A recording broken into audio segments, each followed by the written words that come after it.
नमस्कार दोस्तों, welcome to gardening with Puneet. आज मैं एक और प्लांट आपके साथ शेयर करने के लिए लाया हूँ। आज हम देखने वाले हैं 3G कटिंग। 3G कटिंग एक टेक्निक होती है जिसमें आप कद्दू प्रजाति की जितनी भी सब्जियां होती हैं उनमें आप भरपूर फल ले सकते हैं। जैसे लौकी हो गई, खीरा हो गया, कद्दू हो गया, रामा तोरी हो गई। तो इस तरह की सब्जियों में आप भरपूर फल लेने के लिए किसी भी पौधे की 3G कटिंग कर सकते हैं और मन चाहे जितने भी फल आप लेना चाहें उस प्लांट से आप ले सकते हैं। तो दोस्तों, 3G कटिंग को समझने से पहले आपको ये समझना पड़ेगा कि फूल कितनी तरह के होते हैं।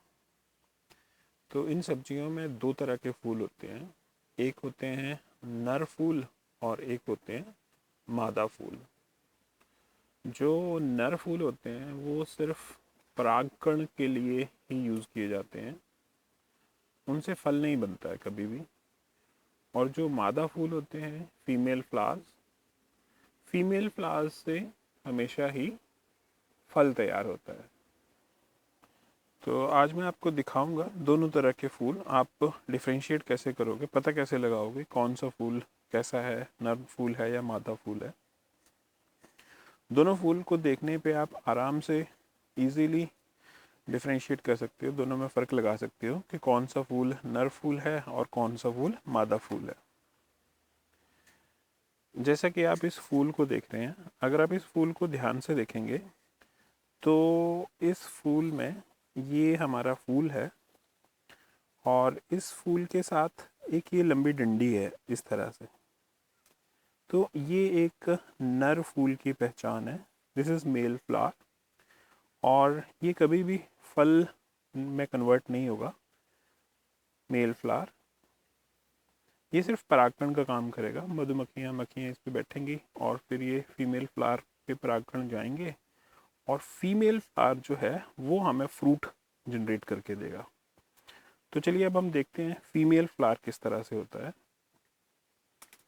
जी हाँ दोस्तों, अब आप जो अपनी स्क्रीन पे देख रहे हैं, ये वाला जो फूल है ये एक फीमेल फ्लावर है। इसकी स्ट्रक्चर ही डिफरेंट होती है। आप देखिए, इसमें ये डंडी है और ये एक फल है, खीरे का फल है और ये फूल है। तो ये जो फ्लावर होता है ये फ्लावर फीमेल फ्लावर होता है जो बाद में फ्रूट का शेप लेता है। तो अब हमें समझना ये है कि 3G कटिंग से किसी भी प्लांट में ज़्यादा फल कैसे आते हैं। तो दोस्तों, आपको ये समझना पड़ेगा, जो सबसे पहली बेल होती है, जैसा कि आप देख रहे हैं ये जड़ से एक बेल आ रही है यहाँ पे। ये वाली एक बेल है जो यहाँ से आ रही है, यहाँ से आ रही है। अगर आप इसको ध्यान से देखेंगे, यहाँ से ये बेल आ रही है और यहाँ पर पहुँचते पहुँचते यहाँ से मैंने, ये मेन बेल है हमारी, और यहाँ से मैंने इस बेल को काट दिया था, यहाँ से मैंने इस बेल को पिंच कर दिया था। अब इसके बाद ये जो मेन हमारा बेल है इसकी ग्रोथ यहीं पे रुक जाएगी और यहाँ से एक नई ब्रांच निकलना शुरू हो जाएगी। जैसे कि आप देख रहे हैं ये वाली जो ब्रांच है, ये एक नई ब्रांच निकली है।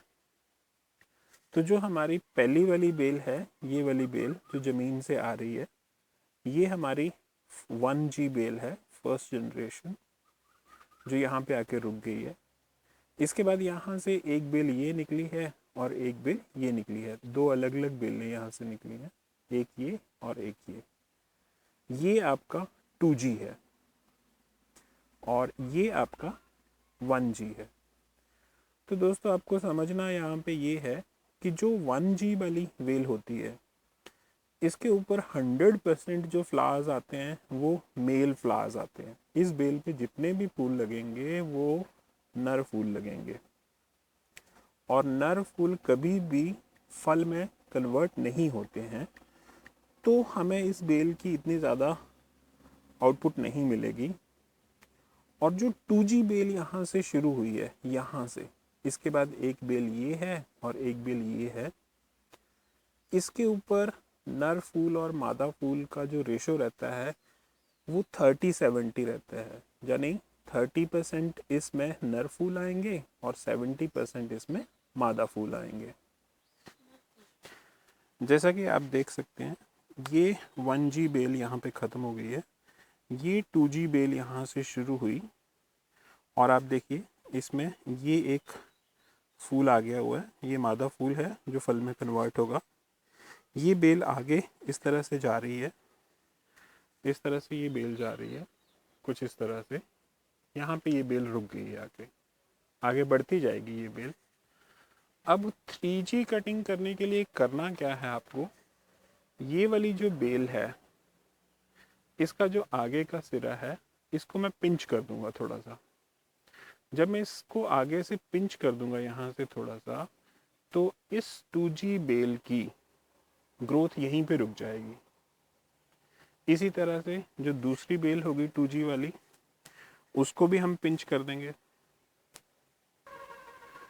जैसा कि आप देख सकते हैं यहाँ से एक और बेल यहाँ पे निकली हुई है, ये हमारी मेन बेल है जो यहाँ पे आके रुक गई थी। इसके बाद एक बेल यहाँ से निकली थी और एक बेल यहाँ से निकली थी, ये 2G वाली बेल है।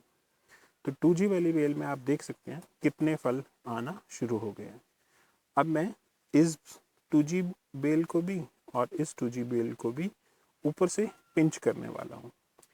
उसके बाद क्या होगा कि ये वाली जो बेल हैं जो यहाँ तक अभी पहुँची हैं, लगभग 7-8 पत्ते हो गए हैं बीच में, जब मैं इसको यहाँ से पिंच कर दूंगा यहाँ से, तो इसकी ग्रोथ भी यहाँ पे रुक जाएगी और फिर जो इसके नोड्स हैं यहाँ से नई बेल आना शुरू हो जाएगी। जो यहाँ से बेल निकलेगी वो बेल हमारी 3G बेल होगी। जी हाँ, ये वाली जो बेल है यहाँ से मैं पिंच कर दूंगा और इसके बाद जो इसके नोड्स हैं यहाँ से जो दूसरी बेल निकलेगी वो 3G बेल होगी और उस 3G बेल के ऊपर 100% फ्लावर्स जो होते हैं वो फीमेल फ्लावर्स होते हैं और हमारे काम के आपको पता है कि फीमेल फ्लावर्स ही होते हैं। तो उस बेल के ऊपर जितने भी फूल आएंगे वो सारे फल में बदलने वाले हैं। तो चलिए दोस्तों, इस 2G वाली बेल को हम यहीं पे रोक देते हैं और मैं यहाँ से थोड़ा सा इस बेल का आगे का भाग पिंच कर देता हूँ। मैंने इतना भाग इसका पिंच कर दिया है। अब इस बेल की ग्रोथ यहीं पे रुक जाएगी और इसके बाद इसके जो नोड्स हैं, इन नोड से जितने भी सब ब्रांचेस निकलेंगी वो सारी 3rd जनरेशन ब्रांचेस होंगी और एक्सपेक्टेड ये है कि वहाँ पे जितने भी मुझे फ्लावर्स मिलेंगे वो सारे फीमेल फ्लावर्स होंगे और सारे के सारे इस तरह से अच्छे फल में कन्वर्ट हो जाएंगे। चलिए, ये इस बेल का दूसरा सिरा है और दूसरी सब ब्रांच को भी मैं यहाँ से पिंच कर देता हूँ। इसका थोड़ा सा हिस्सा आप यहाँ से पिंच कर देंगे कुछ इस तरीके से। अब ये बेल हमारी 2G अभी तक चली हुई है, इसके बाद जो सब ब्रांचेस आने वाली हैं वो 3G ब्रांचेस होंगी। तो दोस्तों, हमें ये थोड़ा सा डिफरेंस दोनों में देखना पड़ेगा कि हमें नर फूल की ज़रूरत तो होती है, तभी तो परागकण मादा फूल पे जाएगा और फल में कन्वर्ट होगा। तो कुछ बेल हम 2G रहने देंगे और कुछ बेल सब ब्रांचेस जो हैं वो हम 3G में कन्वर्ट कर देंगे पिंच करके। दोस्तों, जब इसके 3G पोर्शंस निकलेंगे तो मैं आपको बता दूंगा कि आउटपुट कैसा है। इसी वीडियो को हम दोबारा से फिर थोड़ा सा अपडेट करेंगे जब इसके बाद 3G का आउटपुट मुझे मिलेगा। तो होप मुझे और ज़्यादा फल मिलेंगे और मैं आपको यहाँ पे दिखा पाऊँगा कि 3G की वजह से हम कितने अच्छे आउटपुट ले सकते हैं और भरपूर लाभ हम अपनी बेल का और अपनी सब्जी या कद्दू जाति की सब्जियों का उठा सकते हैं। धन्यवाद।